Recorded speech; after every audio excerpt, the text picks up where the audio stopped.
desolado caserío costero ubicado en la isla de Chiloé, al sur de Chile. Este es el lugar donde se comienza a resolver una trágica historia, un enigma perdido en la noche de los tiempos.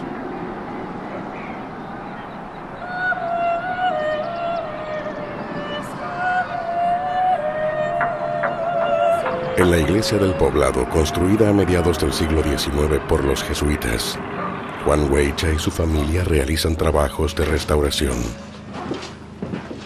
Bueno, aquí estamos. En primera etapa hicimos todo lo que es aquí el pórtico. Levantamos el coro, soportado por unos pilares, unos pollos de cemento, anclajes metálicos. Y arriba está todo en vigas nuevo y con piso nuevo. Después seguimos por acá. Durante las obras, se han encontrado objetos y documentos que permanecieron por años perdidos entre las carcomidas maderas. ¿Qué es eso? Dinero antiguo. Esto lo encontramos nosotros, pero no sabemos de qué vino, de dónde vino. ¿Y a dónde está? Acá mismo. Debajo del altar. ¿Qué es eso? Esa es una calavera. ¿Y dónde apareció? Se encontró en la playa, dicen. ¿Quién la encontró? No sé. Y eso no sé quién lo habrá encontrado. Dicen que lo encontraron en la playa. Y también se encontró una caja. Billetes inservibles, restos de un esqueleto humano y una caja que contiene documentos y fotografías que en apariencia pertenecieron a un antiguo párroco de la zona. ¿Qué hay ahí? Acá hay... ¿De quién eran estas cosas? Estas cosas eran del padre Bruno. Acá hay fotos.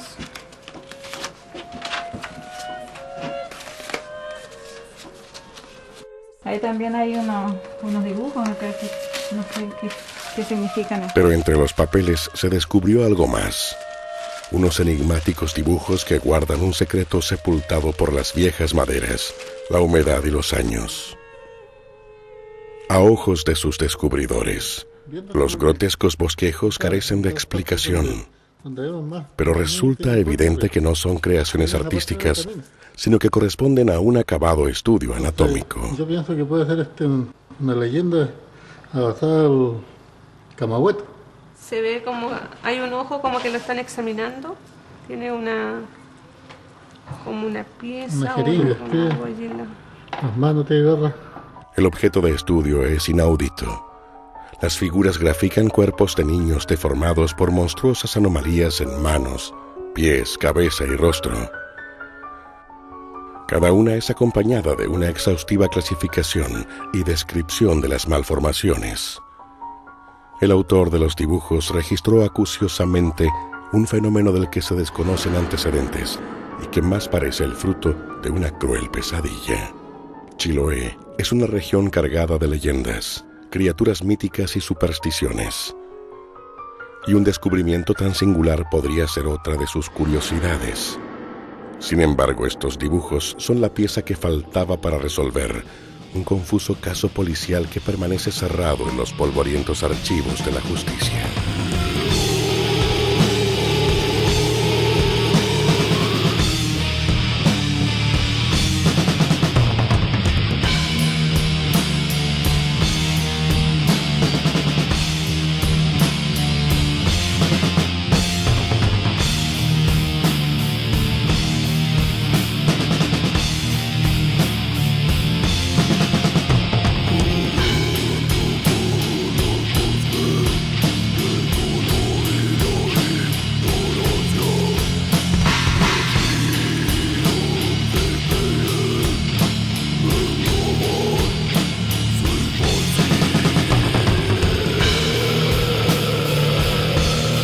El 26 de julio de 1985, la noticia del descubrimiento de restos humanos en un perdido camino interior estremeció a Castro, la ciudad más importante de la isla de Chiloé. En el sector de Keilen, funcionarios de vialidad, mientras realizaban trabajo de reparación en la zona cercana a Itui, han encontrado osamentas que presumiblemente corresponden a niños recién nacidos. No se ha informado de la desaparición de ningún menor y aún no se tienen antecedentes de este hecho. Al lugar concurrió el juez de Castro, Lisandro Reyes, quien declinó entregar alguna información. En las oficinas de Radio Chiloé, la periodista Sara Curumilla recuerda los hechos con precisión. Y uno de los casos que mayor conmoción ha causado y que a mí me ha tocado reportear es precisamente este. Y es algo que no es fácil de olvidar, puesto que se trata de una serie de cadáveres infantiles que fueron encontrados. Óscar Cufe fue uno de los trabajadores que descubrieron las osamentas. Estábamos con el camión estacionado en esa parte, hacia el sur, pero mirando al norte. Nosotros estamos trabajando adelante del camión. Cuando aproximadamente 50 centímetros de profundidad, chocó nuestra herramienta, nuestra pala, en algo duro, que aparentemente incluso parecía hueco por el sonido. Lo descubrimos un poquito, era como color medio gris, nos sorprendió mucho, seguimos escarbando con nuestra herramienta y apareció un cráneo que estaba muy bien colocadito, paradito, que pensamos que como que aparentemente el cuerpo parecía que seguía para abajo. Pero lo despegamos de la tierra y era un cráneo. Dimos otra balada y nuevamente va apareciendo otro, lo cual ya nos espantamos un poco y lo seguimos escarbando y justamente salieron dos cráneos pequeños que aparentemente eran de niños. Más o menos fue este el lugar donde encontramos los cráneos. Hoy día la cuneta no está. Hicimos una cruz que tampoco se encuentra. Bueno, eso es lo que más o menos yo recuerdo y cada vez que paso por acá me da escalofrío porque fue un poquito traumático para nosotros. Razones no faltaban para temer lo peor. Para ese entonces, la brutal dictadura del general Augusto Pinochet entraba en su etapa final. La desinformación y el estricto control de los medios de comunicación no lograban impedir las denuncias públicas sobre violaciones a los derechos humanos. En una atmósfera politizada y represiva, la noticia produjo ansiedad en la desconfiada población, pero ese era solo el principio. A medida que se conocían los detalles, esa ansiedad se convertía en horror. El caso alcanzó tanta notoriedad que incluso vino gente de Santiago, de la televisión. Se habían empezado a ventilar casos de violaciones de derechos humanos bastante serios. Es decir, primero fue Lonquén, después fueron hallazgos de restos de detenidos desaparecidos en el desierto de Atacama, y ahora llegó esta noticia de Chiloé y había que activarse, había que estar rápido allí, había que saber de qué se trataba. Francisco Moat era, en esos años, un joven periodista de la Vicaría de la Solidaridad, organización de la Iglesia Católica ligada a la defensa de los derechos humanos.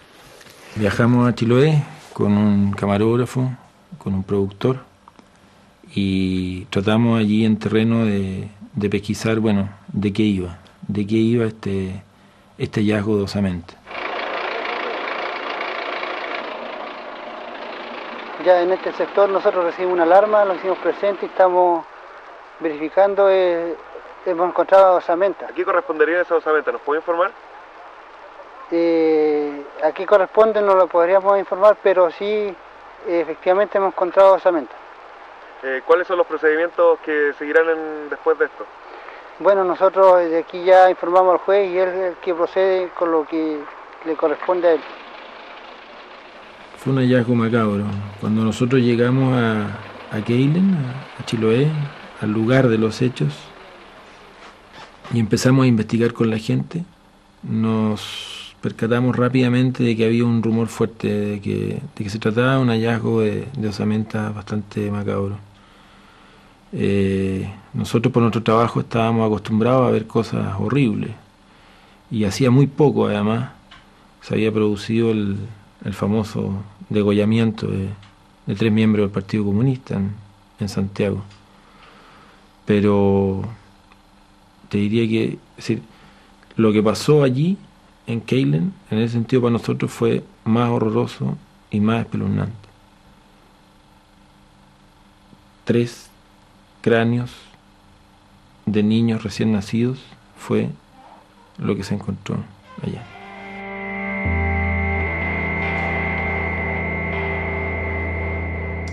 Estas fotografías revelan el atroz descubrimiento. Aunque dañados por la humedad y el barro, los 3 cráneos se encontraban completos y representaban el mudo testimonio de un crimen horrendo.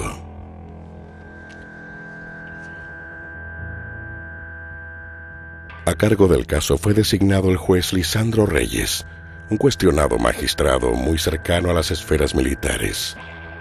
Durante la dictadura había desoído un sinnúmero de denuncias sobre torturas y desapariciones, y se decía que si una causa llegaba a sus manos, podía darse por perdida. ¿Alguna información que nos pueda dar sobre este caso? Mire, usted me conoce, yo no hago declaraciones hasta no tener antecedentes. ¿Algún antecedente sobre el hallazgo, me entiende?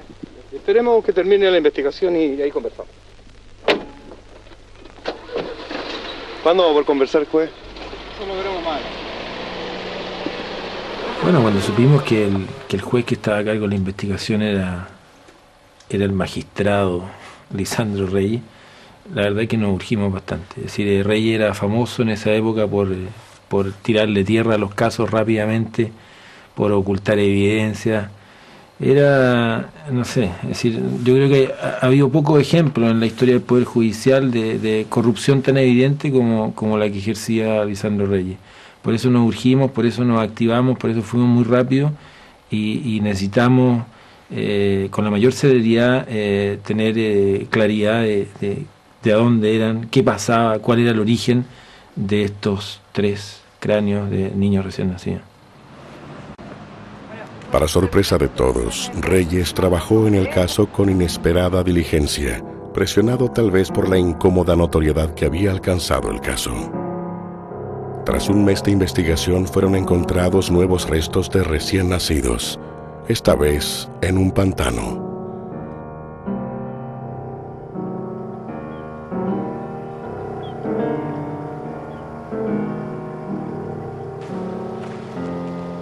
Aquí fue donde están los junquillos.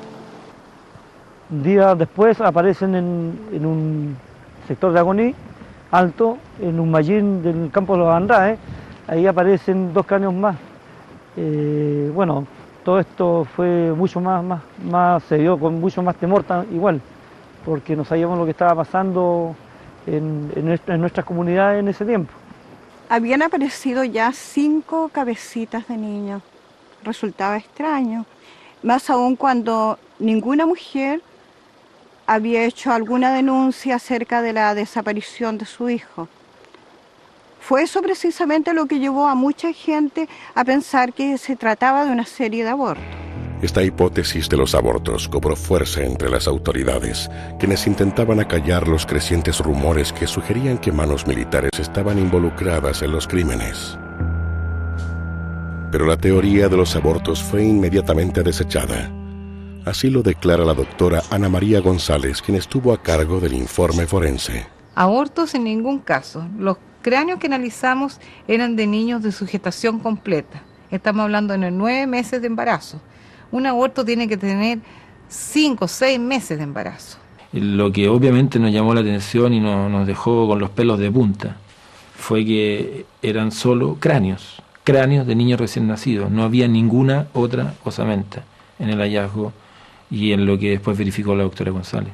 Difícil que un abortista se haya dado la macabra tarea de decapitar al feto producto de este aborto. Ante esta evidencia, los rumores de una participación militar aumentaron. Sin embargo, sería la propia doctora González quien excluiría de responsabilidad a los agentes del gobierno. Finalmente, el informe médico-legal determinó que se trataba de osamentas que fueron enterradas en los años 50 o 60. Eran una data de 25 a 30 años, más o menos. Tenían el deterioro y la descomposición por la humedad y de erosión del terreno. Y eso indudablemente corresponde a un periodo muy anterior a lo que se pensó en un principio. Sí, descartamos completamente la intervención militar en estos casos. La fiable versión de la doctora González colmaba el ambiente de incertidumbre. Si no habían sido los militares los responsables del feroz crimen, ¿quiénes entonces serían capaces de tan salvajes actos y cuáles habrían sido sus razones? ¿Qué secreto ocultaban las osamentas? Cuando el juez Reyes verifica que estas osamentas encontradas, estos cráneos, eran de larga data, de más de 30 años, resuelve cerrar el caso.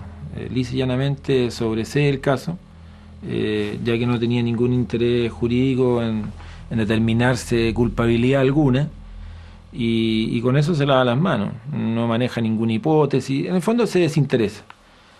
Lo que obviamente a nosotros nos dejó súper inquietos porque a nosotros nos interesaba esclarecer esta historia. Queríamos saber más, no nos quedamos tranquilos, por supuesto. El informe del juez no resultaba convincente. Como una explicación para el caso, aventuraba que los cráneos podrían corresponder a niños muertos durante una epidemia de cólera ocurrida en los años 40. Según Reyes, los cuerpos habrían sido enterrados en fosas alejadas por razones sanitarias. Esta ambigua teoría fue rechazada por la doctora González. En ese sentido yo soy tajante. Yo creo que no existe una medida sanitaria o una razón lógica que permita decapitar seres humanos. Y tenemos por otro lado el misterio, que no encontramos la otra parte del cuerpo, solamente las cabecitas. A pesar de las protestas médicas, la justicia no quiso saber nada más del asunto. Pero esta actitud no hizo más que incrementar la incertidumbre y la desconfianza local. Incrédula de lo que se le decía, la población buscó explicación en viejos mitos y creencias arraigadas en la isla. Pronto, en los 2 sitios de los hallazgos, se encendieron velas y se colocaron cruces. Un creciente temor supersticioso se apoderó del lugar. El profesor Renato Cárdenas, estudioso de la mitología y las costumbres de Chiloé, sostiene que la investigación nunca corrió por el cauce correcto. Bueno, yo creo que esta investigación se llevó fundamentalmente en el plano policial. Aquí se han desechado otras posibilidades. Y Chiloé es un mundo muy complejo. Una realidad que tiene muchas ventanas, muchas puertas. Y esas puertas no se han tocado. Lo que pasa es que en Chiloé no cuesta nada atribuirle todo a los seres mitológicos que existen aquí. Incluso algunos medios informativos especularon respecto a este posible origen sobrenatural de estos niños de Keilen. La pincoya, el trauco, el caleuche, no son elementos que estén fuera de la realidad del chilote, están integrados a ella, forman parte de esa realidad y de su cotidianidad. Se hablaba de que podrían haber sido niños que hayan estado los brujos, ¿no es cierto?, deformándolo para hacer su guardia de sus cuevas.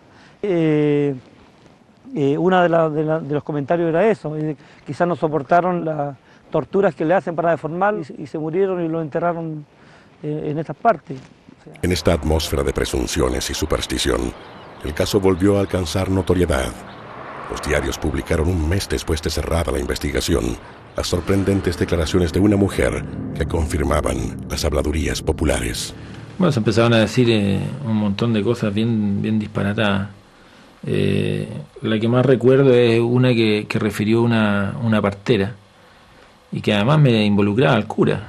La mujer se llamaba Uldecinda Mansilla y aseguraba conocer perfectamente el origen de los cráneos. Ya era la partera del pueblo, una persona bastante conocida porque había traído muchos niños al mundo en ese lugar. Ella, bueno, nos recibió casi a todos nosotros. La verdad es cosa que era muy diestra en su quehacer como partera ella. Ella, bueno, de alguna medida también en los comentarios veíamos que ella tenía algunos antecedentes, estos hallazgos algún tiempo se dieron. Uldecinda Mansilla contó a los diarios que los cráneos correspondían no a niños, sino que a engendros del demonio que habían sido muertos con justicia. La anciana sostenía que las muertes eran responsabilidad de un fallecido párroco de la zona llamado Bruno Kulczewski. Durante los años 50 y 60, el sacerdote habría asesinado a estos niños como única forma de proteger a los parroquianos. Enterrar las cabezas y quemar los cuerpos eran piadosos rituales para expulsar a Satanás de Keilen. Ese tiempo, doña Uldecinda comenzó a hablar incluso de niños con ciertas características diabólicas, pero nadie le creía. Llegó a hablar con el juez, pero ese testimonio quedó ahí. La partera aseguraba que había puesto a disposición del juez Lisandro Reyes contundentes antecedentes y pruebas. Consultado por la prensa, el juez no quiso referirse al asunto, dando a entender que la mujer no estaba en su sano juicio. Por otro lado, las acusaciones contra el difunto sacerdote no dejaron indiferente a la población. Bruno Kulczewski era recordado como un párroco querido y respetado. Polaco de nacimiento, se había desempeñado en la iglesia de Aitui hasta su inesperada muerte en 1968. Padre Bruno, yo la conocí bastante de cerca. Yo creo que como sacerdote, dentro de que los sacerdotes que yo conozco, es el más religioso que he conocido. Mi abuela también contaba que venía escapando de una guerra y que quizás eso era el motivo por el cual quería tanto a los niños y era una persona tan buena. Kulczewski había llegado desde Polonia tras finalizar la Segunda Guerra Mundial. Personaje algo excéntrico, se ganó en poco tiempo el fervor y cariño de sus fieles, principalmente campesinos y pescadores de origen indígena. Para asombro y fascinación de los pobladores, dirigió personalmente la reconstrucción de la iglesia y talló con sus propias manos este Cristo.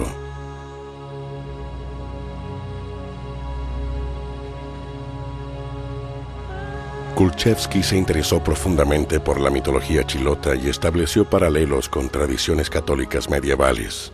Realizaba largas exploraciones en solitario por las vírgenes tierras de la región, las que tenían por objetivo pillar al diablo en sus diabluras, según contaba él mismo entre bromas. Su imagen fue inmortalizada por un anónimo artista de Keilen, quien lo retrató contemplando el mar. Desde el principio mostró un marcado apego a ritos eclesiásticos obsoletos, y en la escuela hablaba a los niños sobre el demonio como un enemigo que puede y debe ser derrotado. Un sacerdote anticuado tal vez, pero muy improbablemente un asesino en serie.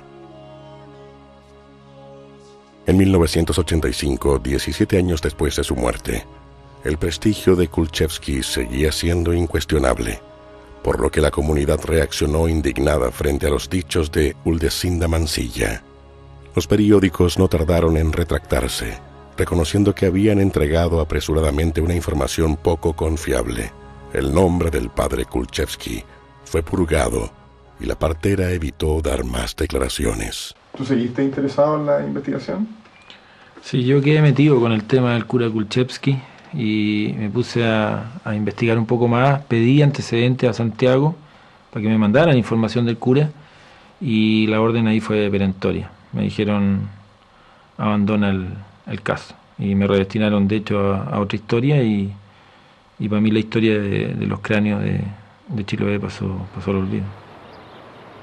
Sin embargo, el rumor de la supuesta existencia de niños demoníacos se fortaleció y pasó a ser una leyenda local que deformaba y acrecentaba la curiosa historia de Uldecinda Mansilla.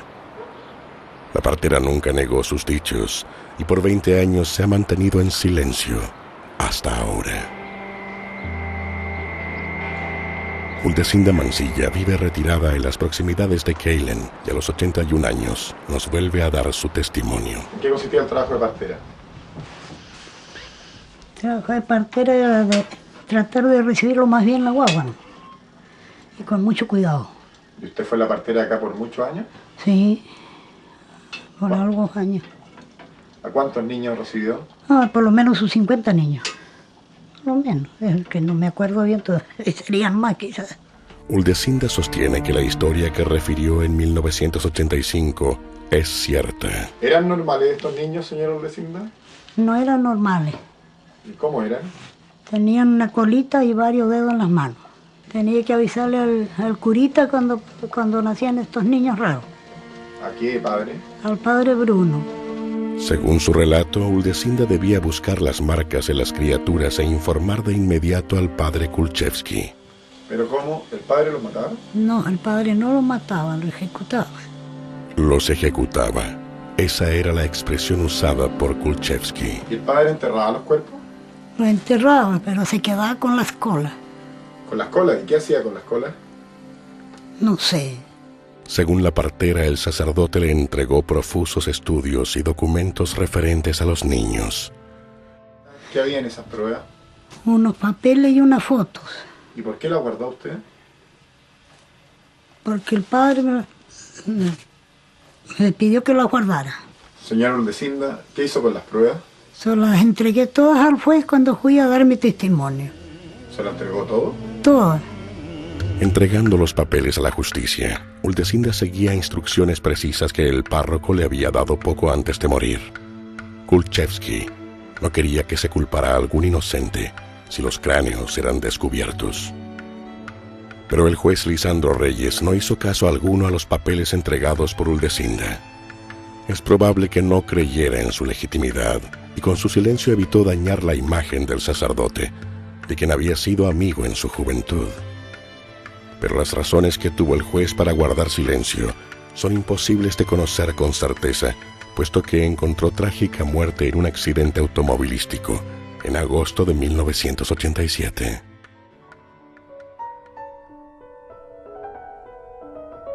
Sin embargo, no todos los documentos quedaron en manos del juez.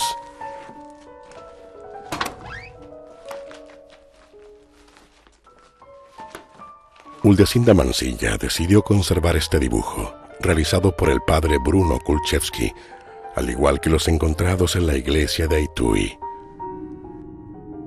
En ellos, el sacerdote le detallaba a la partera las características físicas que determinaban que un niño fuera sacrificado. Los dibujos adquieren ahora un aspecto grotesco e insospechado. Ya no parecen solo la obra de una imaginación inspirada por coloridas tradiciones locales. Los bocetos reflejan un detallado y febril análisis, cuyo resultado fue un inconmensurable derramamiento de sangre. Si Uldecinda Mansilla habla con la verdad, los dibujos constituyen una confesión. La confesión de un hombre de Dios que cometió crímenes innombrables en nombre de lo más sagrado. Con estos antecedentes, el siguiente destino es el húmedo laberinto del Archivo Judicial de Castro, para verificar así la existencia de los documentos entregados al juez Reyes por Uldecinda Mansilla. Después de una trabajosa búsqueda, el resultado es revelador. Entre los documentos se encuentran anotaciones del padre Kulczewski y dos impactantes fotografías de recién nacidos que presentan terribles malformaciones. En un papel adosado a una de las imágenes se lee Trauco de Keilen. De la nuca brota una pequeña cola de aproximadamente 5 centímetros. En cuanto a las extremidades, el patrón se repite. Cada mano tiene 6 dedos y se le cuentan 7 en cada pie. En uno de los cuadernos, el padre Kulczewski escribe: Lo vi por primera vez el mal año de 1951. La calamidad venía presagiada, pues la cosecha se había apolillado y el trigo escaseaba. Uldecinda me avisó de un parto que la inquietaba y juntos fuimos a la casa de los Barría. Ahí estaba el recién nacido con la marca inconfundible. Los parroquianos identifican este fenómeno desde antiguo como un trauco, el demonio íncubo de la tradición medieval que ha sido transformada en leyenda local. Afortunadamente el engendro murió de manera natural, pero fue un aviso que no debíamos dejar pasar. El demonio se empeñaría en nacer una y otra vez y nosotros no debíamos dejarnos dominar por las dudas. No podíamos darle la oportunidad de actuar.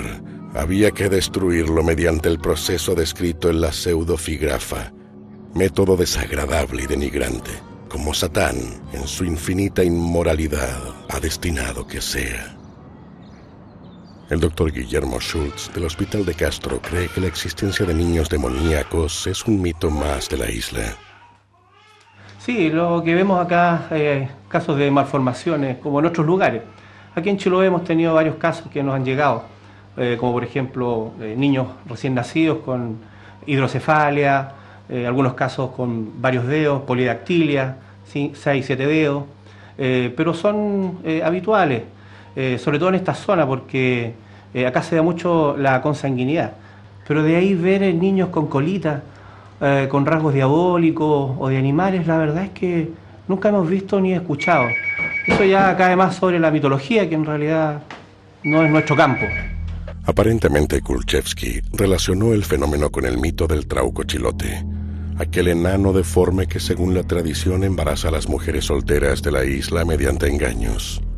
Kulczewski vio que esa simple leyenda podía ser el reflejo de la realidad horrorosa y olvidada de los demonios íncubos, groseros falsificadores de la obra divina que perturbaron a la Iglesia en la Edad Media. Obsesionado con la idea de un peligro real, el sacerdote no solo asesinó a las criaturas, también catalogó malformaciones, consignando meticulosamente fechas y circunstancias en que decenas de estos niños fueron dados a luz durante casi 20 años. Lo más asombroso resulta ser la absoluta impunidad con la que actuó. ¿Cómo es posible que el pueblo no reaccionara frente a lo que estaba haciendo Kulczewski con sus recién nacidos? En estas comunidades la gente en el campo trata de guardarse las cosas como secretos y se comentan después que pasan los años. Se comenta pero entre familiares, se le comenta a los hijos, a los nietos y así va de boca en boca. Situaciones como que aparezcan hijos del Trauco, para una persona de fuera puede ser extraño, puede ser una cuestión anecdótica, pero para la gente de aquí es absolutamente coherente como una posibilidad dentro de esta realidad, dentro de esta visión de mundo que tiene la gente de Chiloé.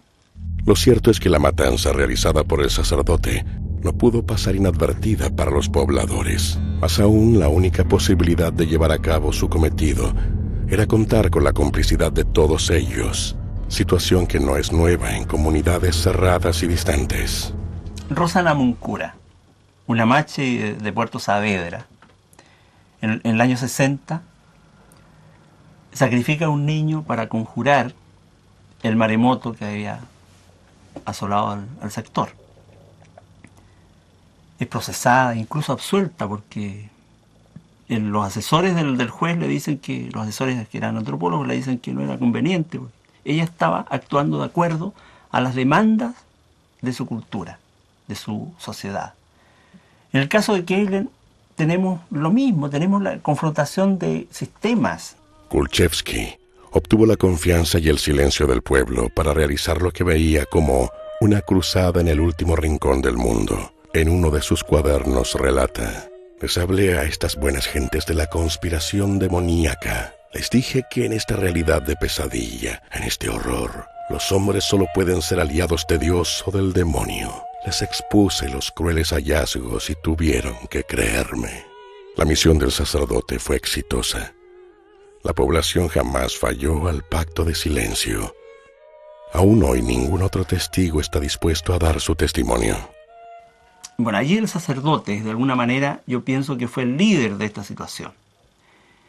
Y él representa la divinidad en las comunidades.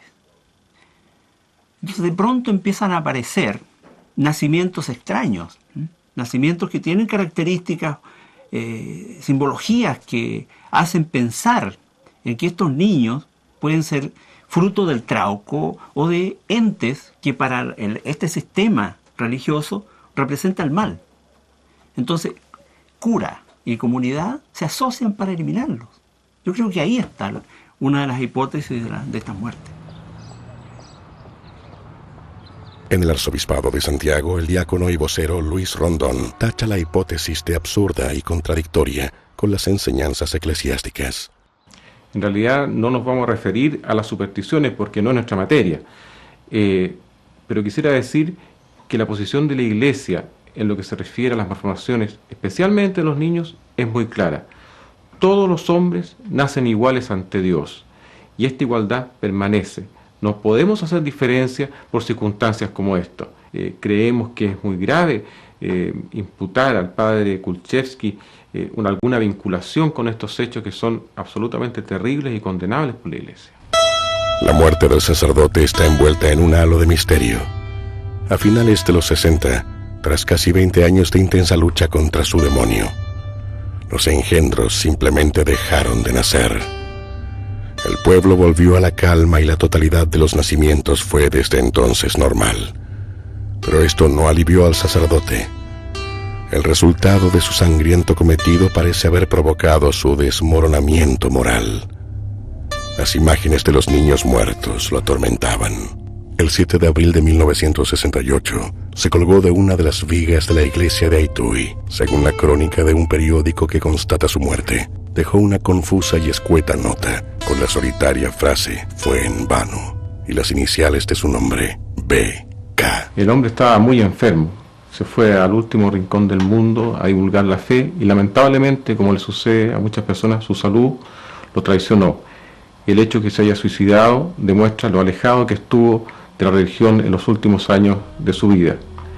Todos sabemos que la vida es un regalo de Dios, solo Dios puede quitarla. Para otros, sin embargo, la labor de Bruno Kulczewski fue heroica y finalmente le cobró la vida. Gracias a él, el demonio fue sangrientamente derrotado en un perdido lugar del mundo. El padre Bruno salvó al pueblo.